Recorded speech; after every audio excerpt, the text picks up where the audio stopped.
Hey guys, Barometer here, back with another episode of the Comeback Game podcast. And today I've got Simon Bowen, the man behind the models method and the creator of the Genius model. Simon, how you doing today? Yeah, fantastic. Thank you, Barry. Great. Mate, so for the people out there that are watching this today or listening to it, what the hell is the models method and what is a Genius model? Yeah, sure.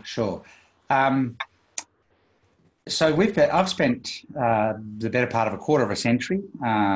Now it sounds like such a long time when I say it like that. It's A decent amount of time. yeah, working with large corporate organisations and government and others, primarily in the space of facilitating complex and contentious issues. So, government, for example, engages me to facilitate something that people are arguing over, and they'll sort of say, there's going to be 100 people in the room that disagree on this issue, and your job is to get them to agreement over the next couple of hours, sort of thing. And that's kind of been my gig for 25 years. And I found that as long as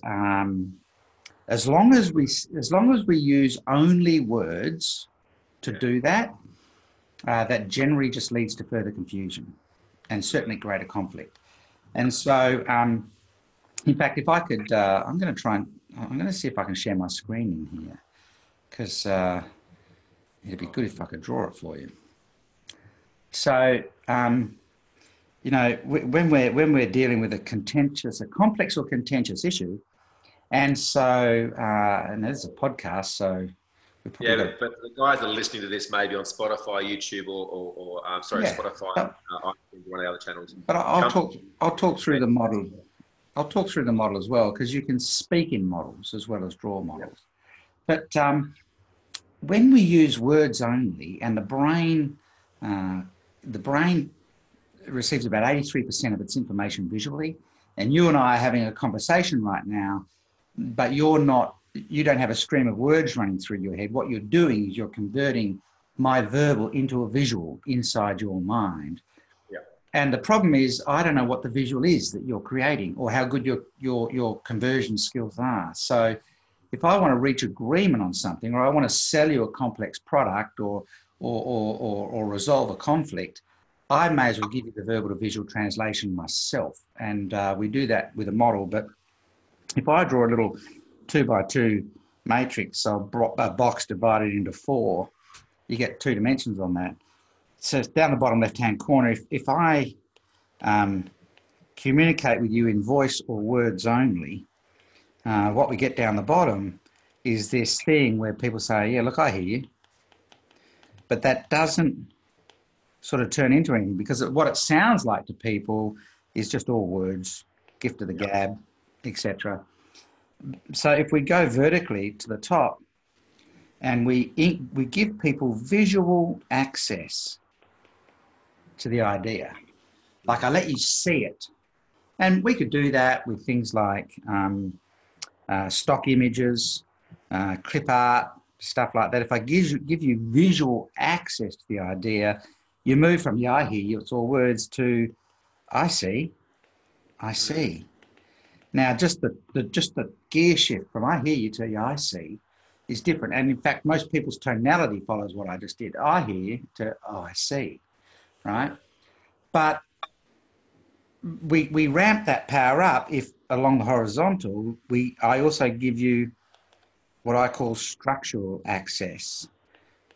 Because your brain's going, yeah, I see, but you're trying to put the pieces together. Your brain's a problem-solving machine. It's trying to solve stuff. And so if I give you structural access, you go, oh, I get it.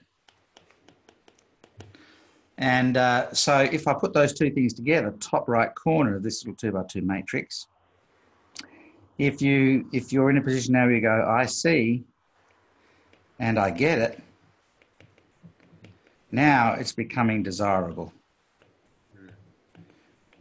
And if I deliver that really well, what we call the choreography, so I walk through this model in a specific way, it becomes viable. Mm-hmm. We can't buy what we can't see, and we certainly won't buy what we don't get. And so the models method is about using visual models just like this, actually, to step people through complex and contentious issues, particularly in a sales environment or as a leader communicating something to people in your team. So my ability to communicate what I've just put in front of you in words only is severely diminished if I don't use a model like this. So in just minutes with a model, I put down a pretty serious concept that now you get instantly, and in fact now you've also got an artifact of that. You've got a thing you can take away, and invariably people go, "Can I grab a picture of that?" And if they grab the picture of your model, they've bought your idea. The models method is using models as a way of really accelerating and elevating the thought process and the influence process. For leaders, for salespeople, thought leaders, salespeople, influencers, and I discovered it as a mechanism, a way of handling these kind of groups, and then I started selling that way. Conversion rates went through the roof, and so we consciously and deliberately started building models and thinking about how we use models in the sales process and in the influence process and in the strategic planning for organisations. So that's kind of where it's at. I don't know if you've got any questions or anything you want to bounce around before we leave this. Well, where'd the idea come from? So I actually started my working life in electrics and electronics. Before I had this bizarre idea that I'd be a teacher. And, I went back to get my teaching degree and they sent me to a high school that cured me of that ambition. And, I think the students, they purposefully selected those students to weed out the people with insufficient vocational dedication like myself to be able to teach high school students forever. And so then I lectured in TAFE and at university for a while and then moved into corporate life and did a whole lot of work around facilitation. But obviously by then I'd had a solid background in psychology and how people learn and absorb information. But in the electrical and electronics field, you're dealing with something that can't be seen. Electrics and electronics, you have a physical thing there, a circuit board or a component, but you can't actually see the power. And so the first thing you turn to for any kind of work or any sort of design work is a circuit diagram, which is really a model on paper of this complex electrical circuit. If you actually think about a house, if you went to a builder and said, "Mate, I've got a picture of a house in my mind, can you build it for me?" He'd go, "No, there's no way." Well, look, I'll tell you what, I'll describe it for you in detail. I'll just stand here and describe it for you in detail. You say, "There's still no way." You say, "What we need to do is draw a plan for you, a blueprint for the brain. We need to make a model of the house on paper. And if we agree that model on paper, I'll be able to build the house for you." And in fact, that's exactly what happens. You get the house that you expected to get. And so, I studied design at university as well, so industrial design. And then my grad work was in business. And in industrial design, one of the things you realize is that everything that appeared in the physical world that was of a man-made nature started with an idea in the head first. And its first appearance in the physical world is almost always a drawing on paper. So as you look around the room you're in right now, almost everything around you was a drawing before it became a thing. And yet for some reason, for complex concepts, we tend to turn to words. It's a bit like going to that builder saying, "Well, let me describe the house for you in detail." And the builder goes, "No, I need a plan. I need a model on paper." And so I recognized that if I could make three things happen, as I developed skill in three key areas, geometry, content, and choreography, I could run almost any conversation. So very often I will be in the middle of a really challenging workshop, and just going up to a whiteboard or a flip chart in front of a room full of people that are struggling with a subject or a complex situation or a concept or a complex idea, just going up to the whiteboard and saying this one line, I think I can draw that for you, actually takes the heat out of the room. Just that line, I think I can draw that for you. You can almost see the people in the room going, oh, thank goodness.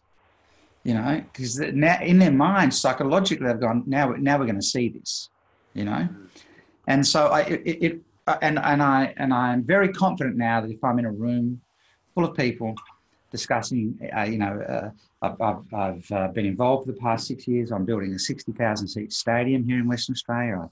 I did the strategic plan for the wine industry, and we just finished the 4-year export plan for the wine industry. I've done the whole of city planning, all the labour force planning for the health department for WA for a decade, complex stuff.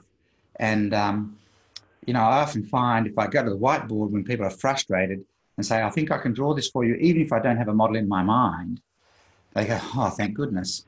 And I generally go to the whiteboard and I just start with geometry. So, and geometry gives you, geometry signals things. So a triangle says you've got to have all three sides.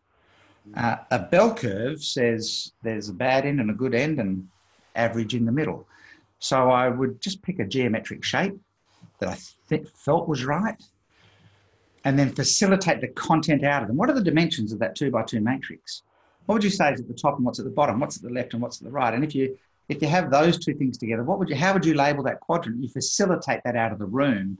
And then the key to it is the choreography, how you walk people through it, the pathway that you use to walk through the model, and then the punchlines that you deliver as you walk through the model. So a great model is like great comedy. The model, as you're unfolding it for people, it moves the group in a certain pathway, and then the punchline shifts them and makes this breakthrough of realization.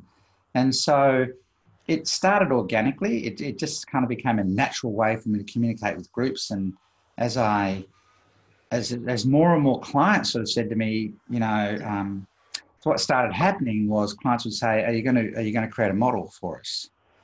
And because I just assumed everybody worked like this for the longest time. And then clients started saying, are you going to create a model for this? And I go, well, I hadn't thought about it. Well, it'd be good if you could create a model. And then over the years, clients started referring to, whenever I run workshops, one of the things they value the most are the models that come out of the workshops, because they're really good snapshots of what we agreed to.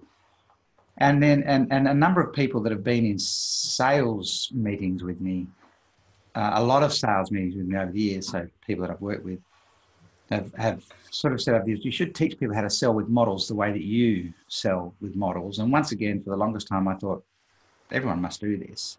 And it turns out they don't.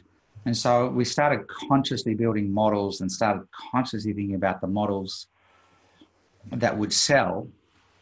And what we're trying to do is, if you think about someone being confronted with a new idea, people we are hardwired for resistance. This is actually a key issue people need to get their head around. The psychology of resistance says that we are all hardwired for resistance. So, I might go into a shop, like a shop I love. I could go into a computer shop or a hardware store or something, and the guy would come up and go, may I help you? And I'll probably go, no, thanks, just looking, mate.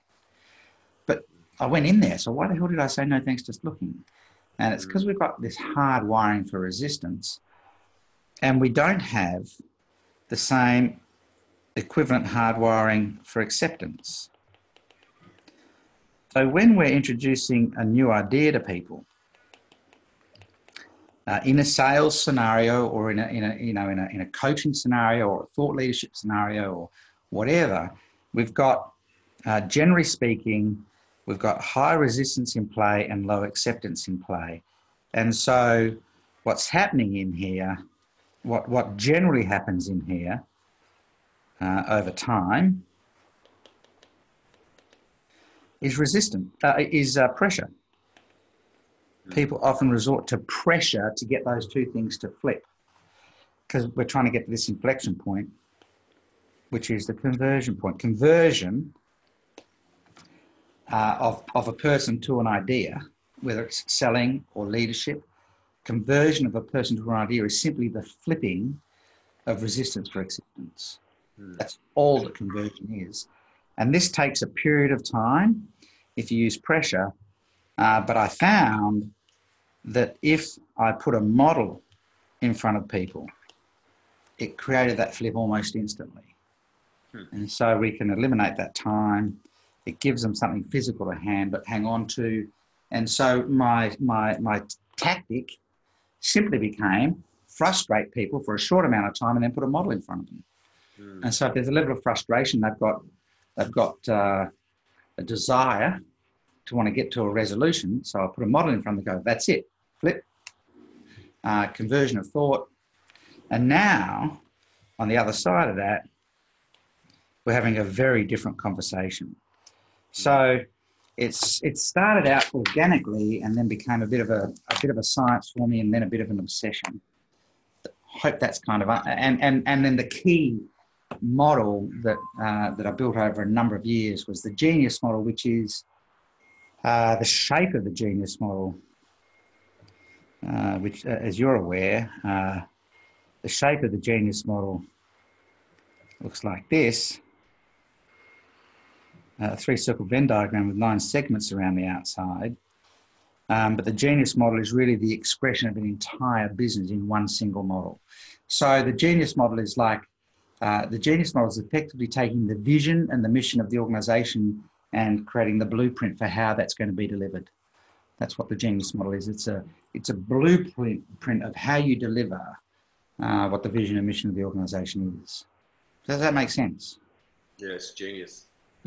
So it's just, sorry? I was just going to say, like coming back to something earlier, all conflict is through communications, created through communication. And often, you're going to have two parties that are communicating the same thing, but speaking a different language that creates this conflict. And what I've found or what I've observed by the stuff that you do, and obviously using that within what we do, is that being able to visualize something takes it outside of this internal dialogue, this voice that we have inside of our head, takes it outside of that past conditioning or the filtering system that we have that's filtering through our beliefs and our values and the way we've been brought up in the world.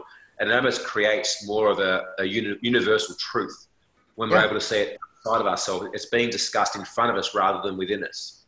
Yeah, totally. So what often happens in a conversation is two people are face to face having a discussion, and it's automatically adversarial. So the idea might be in the middle, and it's being expressed in words only. And so this person shoots words out, and this person hears it with a different tone than was intended, and now the idea is in conflict, right? Yeah. But if we put the idea into a model, instead of you and I being face to face, you and I are now, looking at this together.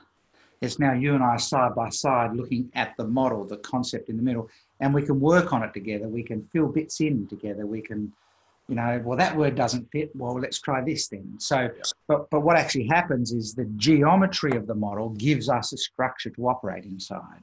Adults are like children. Children like structure. And so the geometry of the model, that's why it starts with geometry.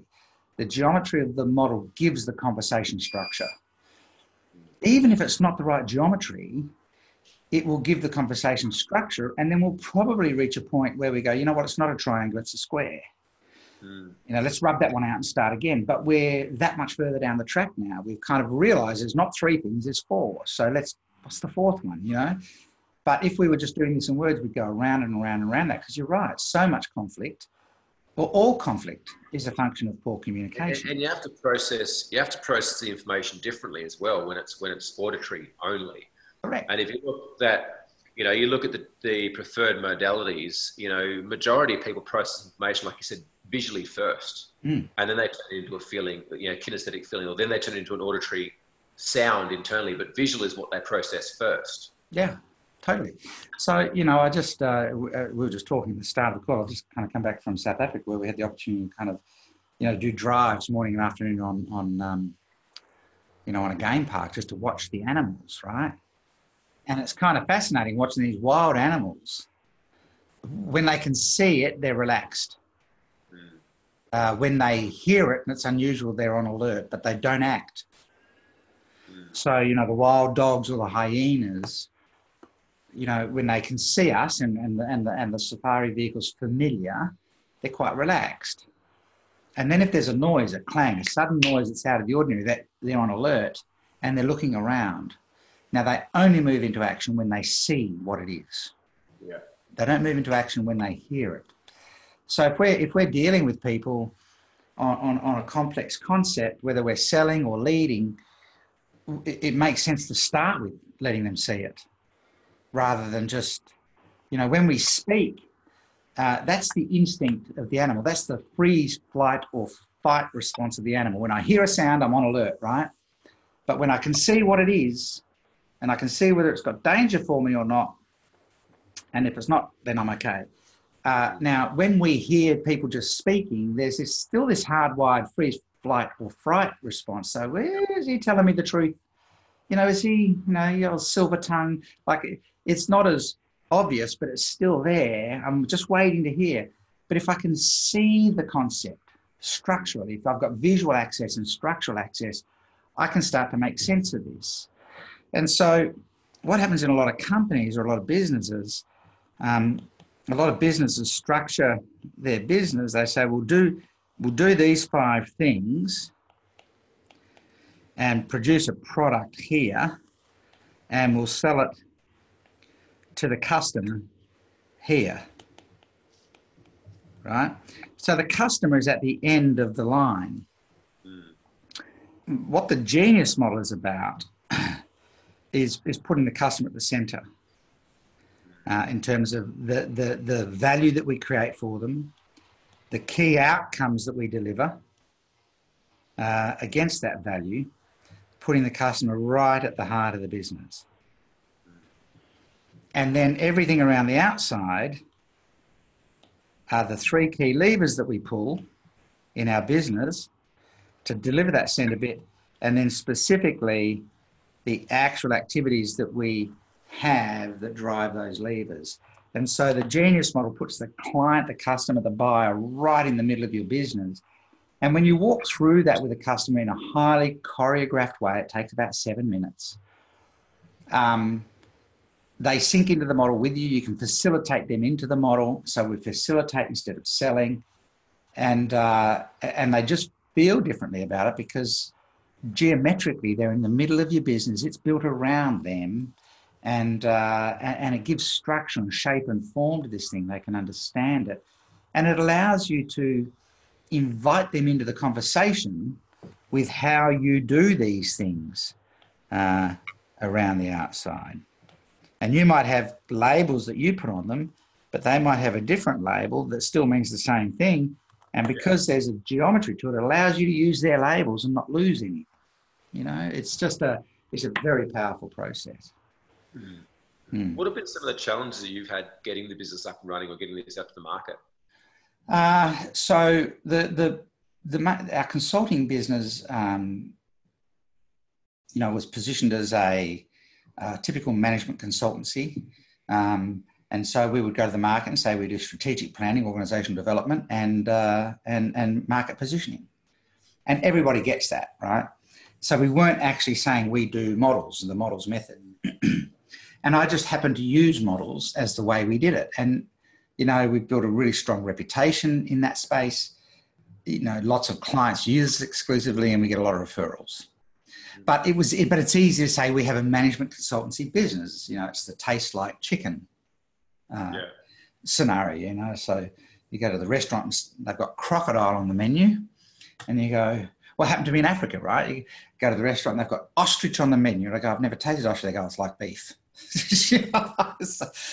Crocodile, I mean, it tastes like chicken. It's a white meat, And you go, all right, well, I'll try that. We, when we went to the market and said, we've got this thing called the models method, for a start, you can't use the word models very easily online, because if people Google models method, they're going to get fashion models showing up, or craft models, model airplanes, model making. The word models is a challenging word, but they are mental models, right? And so then when we use mental models, it's not exactly what we're about, because we're really about visual mental models, but visual mental models are a big mouthful. So then we've had a few iterations. We've had verbal to visual, we've had visual models, visual mental models. We've called them diagrams until clients are working with us, and then we tell them they're really models. And so one of the challenges is, and what we've now come to realise, we didn't really quite fully understand at the time, but we haven't yet come across anyone, and this sounds like a weird thing to say, and it certainly has spun us out a little bit. We haven't found anyone in the world that's using models in this way. And we've got clients through we've got people using the Genius model in Thailand and Japan and England and the US and Canada and Australia and New Zealand and South Africa. And, I've done these with large, multi-billion-dollar companies, and I've done them with solopreneur businesses. And to this point, no one's actually pointed us to anyone else that's using models this way. And so the challenge with that is, I'm not sure that it's great being the first into the market with something, because you spend a lot of your time and energy educating the market about what it is. And that's hard yards, actually. It's so one of our challenges has been, everyone says, "What's your elevator pitch?" And like, what's your succinct snapshot statement? Well, saying to somebody, "I build models that help you to sell," just doesn't cut it. And so, we've had a challenge in expressing this in words only, particularly when we say use models to express what you do. So generally, I've kind of gone, "I need to draw it for you," and they go, "What do you mean?" And then I can get started on a napkin or whatever. So, I think one of the lessons from a business point of view is it's fantastic if you have a business that no one else is doing, but it's also very challenging. Yeah.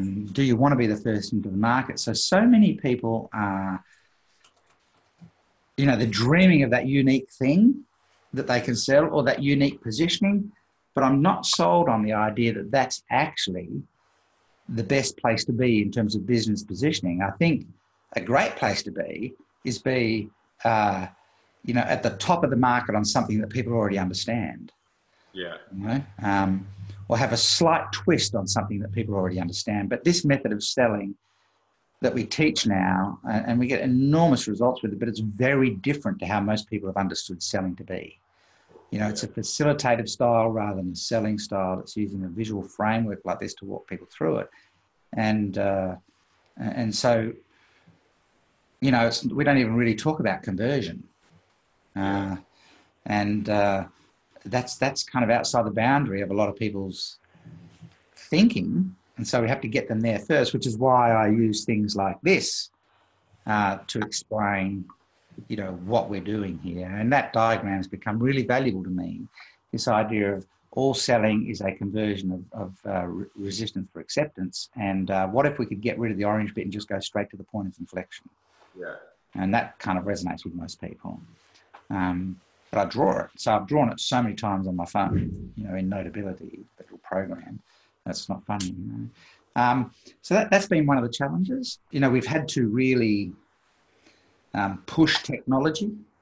As you know, I use the iPad, as I'm doing right now, pretty vigorously across all sorts of platforms, into Zoom, in webinars and at conferences and everything else. I use a lot of video technology. We've had to build a glass-based way of drawing on video so that I can draw while still facing the camera and all this sort of thing. So it's forced us to look at lots of different ways of delivering a model. But all of those things have also turned into an advantage, like a competitive advantage. So our videos on LinkedIn primarily, but also Facebook when we post them, get a lot of interest because of the nature of them. I'm effectively drawing a model in the air in front of me, which of course is on glass, but they garner a lot of interest. The main challenges with the business have been because of the different nature of what we're doing. We've also, finding the right team members is I imagine it'd be hard business to scale because, as you said, like you've spent a quarter of a century perfecting, what you've done, and you can see by what you've drawn here today that you're a master of your craft. So I can imagine, like finding talent or training team would be a very hard thing to scale. Yeah, it's hard to train team. It's specifically hard to train other people who can coach for you. Well, yes and no. Yes and no. Once we build a model, they can be learnt really fast.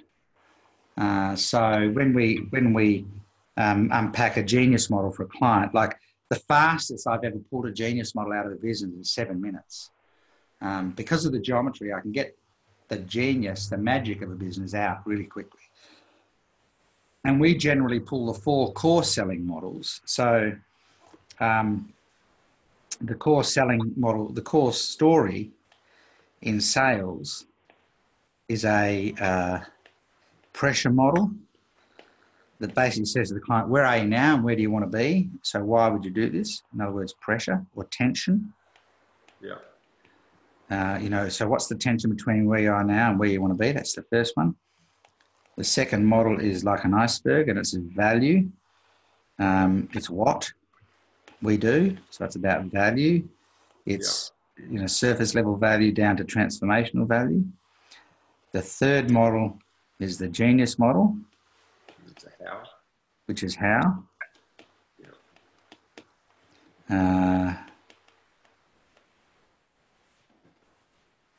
And the fourth model, which is really my favourite actually, is the 4 futures model, which is, when should you do this? And it's really about urgency or action. And we can get those 4 models out of people for a whole business in about 6 hours. They totally transform, particularly this one, totally transform the internal understanding of the business. So I've just built a genius model for a community business model for poor communities in South Africa. And what it actually means is we can take that model and plonk it into any community and expect a business to run there. Because now they can explain what the business needs to be and how it needs to work. So it's like a blueprint. Take this, put it over there, and it'll work. So once we extract it, what it does mean is average salespeople can get extraordinary results. You're no longer reliant upon superstar salespeople. You have average salespeople, you create the models, you teach them the choreography. So each one of those models at the top takes between 3 to 7 minutes to explain, but they generally take longer because the client has questions. But now the salesperson can just follow the choreography. It doesn't feel scripted because they're allowing the client to come in and out and facilitate discussion. It's a very organic, natural process. So it's actually the selling with models actually makes the sales function of your business highly scalable. What's hard to scale is the process of facilitating those models out of the client. But as we've gone on, I've been able to decode the processes that I'm going through when I build models. So I've got some really deep insight and can teach other people how to become model masters. We've worked that out now. So, we're scaling it now, but initially, as I said to you before, I kind of imagined everybody did this. It was a pretty ordinary, normal thing, but in fact it's not. But I've decoded it and we can make it work. One of the other challenges that we had, which I think a lot of people might face, is the models, once they're seen, tend to move really fast. So we have, we've got a registered trademark on the Genius model, both the name and the shape. And, multiple times we're finding people, we came across a guy in England who we don't know, advertising a half-day program that he was charging for, telling people, I'm going to walk you step by step through your Genius model as designed by Simon Bowen. Now, it's core IP. So, they move really fast. So that's kind of been a challenge as well. So, flattering and challenging at the same time.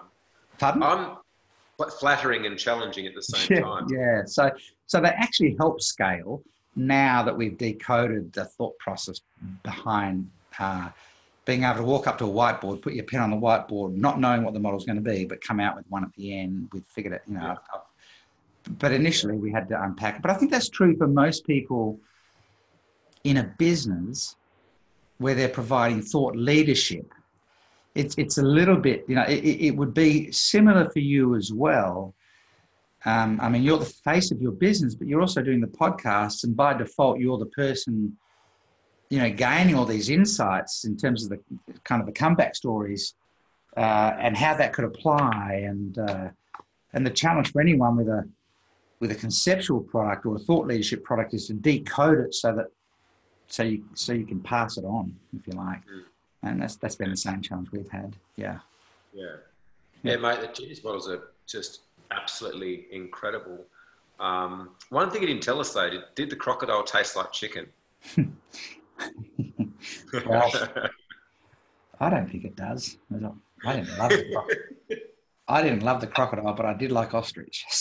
Okay. But did the ostrich taste like beef? No. Better than beef. Yeah. Okay. Yeah. I like the ostrich. I suspect that's got a lot to do with how it's cooked. But no. Right. So it's. Mate, before we wrap things up, I've got a plane to catch, and I'm sure you've got some things to create. It's been absolutely phenomenal. And for the guys that have maybe heard the audio, I highly recommend that you jump on YouTube or onto our Facebook page, The Game Changers, and find this episode just to see the master in action. But Simon, what's the best business advice you've ever been given in your life? That's a great question. What I find myself talking about a lot was my first boss. So when I finished school, I lived in the country in Western Australia, and I was playing hockey for WA, and all I really wanted to do was move to Perth because that would make going to training a whole lot easier instead of travelling an hour and a half each way 3 times a week. And I came to Perth like most kids in the country did to go to uni, and I hated it. I missed the country. And my father said, come back to Northern and work for Kelvin. I started in the automotive industry. He's got an automotive electrical business, and you can do automotive electrics and electronics, so I went and worked for him. Now I was very successful at that. I was, I kind of headed my study year every year across all trade areas and all technical areas every year, and I was like the third person he taught that had done that, which is kind of a small country business. And at my father's funeral, and Kelvin was a friend of my father's as well, at my father's funeral, I kind of felt this person behind me, and I turned around, it was Kelvin, and he kind of went, how are you going, son? And I said, it's a tough day, Kelvin, And he said, yeah, I know, he's a good man. And he said, why don't we go and have a drink, And so we went in for the wait to have a drink and everything. And while we were, having a drink with him, and I said, so Kelvin, look, I've often wondered how come and the average age of people that started working for him would be somewhere between 16 and 21, right? I was 18. How come you were so successful at training people? Like, how come you always had, the leading student in their year group, and why? And he said, oh, Simon, I was never training people. I was always growing young men. You're only as good as the people in your team. And you're only as good as who you turn them into as the leader, you know. This is a guy running a small business in the country, not tertiary qualified, you know, and somehow has this deeper insight that if I grow these boys into young men, it'll work for me. Simon, I was never training apprentices. I was always growing young men. So I've had a lot of great advice, but I loved working for him. He was my first boss. He taught me how to work. He taught me work ethic. He absolute focus on the customer. The first thing he gave me when I arrived there was a box with steel stamps, little steel numbers. He said, every job you do, you stamp the side of the thing with that, and if something comes back with your number on it, you're going to fix it. And you're going to go and explain to the customer why it didn't work.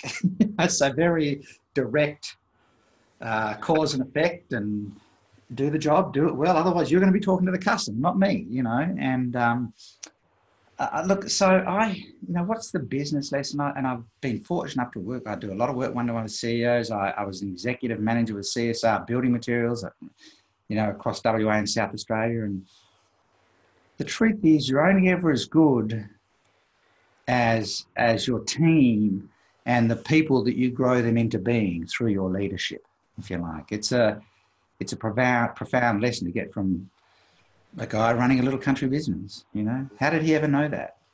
It's country values, maybe. I don't know. But I'd love to say the best advice I've ever been given is about technology or, understand the marketplace or anything else. I don't know that it needs to be more complex than that, you know. Yeah. And it was a significant. It kind of ties into, obviously, before we kicked off, we're having a chat about the trip in Africa, and you're fortunate enough to hang out with Branson for a while. And two things you shared with me. Number one is that he said, delegate everything. Yeah. And number two, he just said that he was just intrinsically always focused more around finding out about you than he was about talking about himself. Yeah, totally. And that's a sign of a great leader, somebody who has those people skills. And, one thing I've been kind of drilling into my boys from a young age, they're 7 and 8 years old now, is that there's 3 things they need to learn to manage if they want to live a phenomenal life. They need to learn how to manage their time, learn how to manage money, and learn how to manage people. Yeah. And if they can learn to manage those 3 things, they'll always do okay. Yeah, that's absolutely solid. Time is the strategic leveler. Time ultimately always wins. And so if you can't manage it, if you can't operate within the boundaries of time, you're going to have problems. It's just a fundamental truth. The principal measurable resource in the world is money. Almost everything is valued in currencies. From a currency perspective, it's the principal measurable resource. And so ultimately your worth is going to be measured in a monetary sense. You may as well get used to it and figure out how to handle it. Yeah. But, when we talk about coming back from adversity, when I was 19, I had 3 near-death experiences at age of 19. And 2 of them were at the hands of other people. And one involved a knife, at my throat, and I kind of won't go into the stories, but in none of those circumstances had I done anything to cause it. One was a car accident that, was my fault, but the other 2 were just nutters, basically. And by the time the 3rd one happened, which was the guy with the knife, I'd lost a lot of confidence about being out by myself or being out at night and that sort of thing.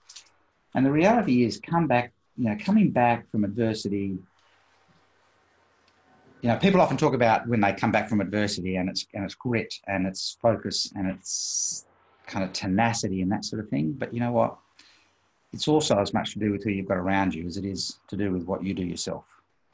And so people are either going to help you or hinder you. So in any circumstance, we show up and do one of 3 things. Our team members show up and do one of 3 things. Our customers show up and do one of 3 things. And the 3 things are: they contaminate the situation, they coast and cruise through it, or they contribute.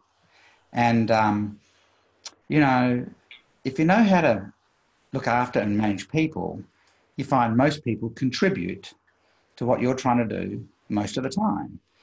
And if something adverse happens to you, You have to get yourself through that, but you also find a lot of other people step up and want to contribute to helping you get through it. But if you're not likable, if you don't know how to handle other people, you find a whole lot of people are pretty happy to leave you on your own, and maybe some of them might want to actually kind of sink the boot in. So, there's a lot of conversation about the grit and determination people have when they're getting through adversity and coming back. But I actually reckon a lot of the time it's got as much to do with who's around you and how they choose to engage. And I've been really... is a result of who you've been as well, which in many ways is the result of who you've been. Like, your external environment reflects your internal environment, and if you're a prick, like, you can't expect to have those people around when the shit goes downhill. Whereas if you're someone who's authentic, heart-centered, do good things to others, it's like they're there to support you when the challenges come, and they do come. They're always going to come. Totally. It'll probably date stamp this podcast, but we both know we've had political scenarios in this country recently where people have done really quite devious and underhanded things at leadership level, and kind of expect the voting public to still support them at the next election. It's just not going to happen, because you can't carry on like that and expect people to want to help out. So who are you when other people are going through adversity? Will have an impact on who they are when you're going through adversity, when when it doesn't all pan out exactly right for you. And who are you when you're going through it? As a part of this trip to South Africa, I was able to mentor some young students at a university that's specifically run for people that are in extreme poverty situations. And they run this university for like $2 a day. And $2 a day per student, right? And we were talking about they were talking about their stories, and horrendous stories. One girl's talking about sleeping at night while the rats are biting you. No power, no water. She gets up every morning, puts on the only set of clothes that she's got that are presentable for university. Takes a 45-minute train ride and is in Johannesburg by 8 o'clock for university, and is there till 6. And then takes the train ride home and gets out of those clothes to keep them clean, and then steps back into poverty, but she's studying a business degree at university. And, I said to them, look, it's those hardships and those stories will make you who you are. You learn from them, they'll make you who you are, but please understand the wins will change you, because the wins give you confidence that maybe causes you to get ahead of yourself. So, the stories and the hardships and the lessons make you who you are, but the wins change you. Don't forget who you are, and we do so easily forget who we are. Yeah. Mate, what a beautiful way to end this episode of the Comeback Game podcast. Where can people find you and find out more about your models? Yeah, so it's modelsmethod.com, models with an S, modelsmethod.com. They can fill out the form there and opt in. There's a contact form, obviously, but there's a little giveaway there that they can just fill out. There's a couple of ways that people can work with us. We do periodically run an online workshop where we walk through those 4 models that I've talked about with you in a group scenario. And we're kind of we're reworking that at the moment. And then a lot of people choose to work one-to-one with me. Obviously, that's a different price point, but one-to-one with me to unpack those 4 models at speed and have me record all the choreography for them so that they can go straight out and start using them. But best point of contact is through modelsmethod.com. And you just reach out. Maybe they should mention your name so I know where they've come from, because we get a lot of inquiry. If they connect, if they find me on Facebook or LinkedIn and connect, I'd probably ask them just to mention your name as well, so that we know that would be the best thing. All right. Beautiful. And look, guys, if you're loving the Comeback Game podcast, I would love if you share it, get it around out there, let some other people know what's going on here, and we appreciate your ongoing support. So once again, Baramalidity from this episode of the Comeback Game podcast. Simon Bowen, mate, thank you so much for your time. Pleasure. Great speaking with you. See ya.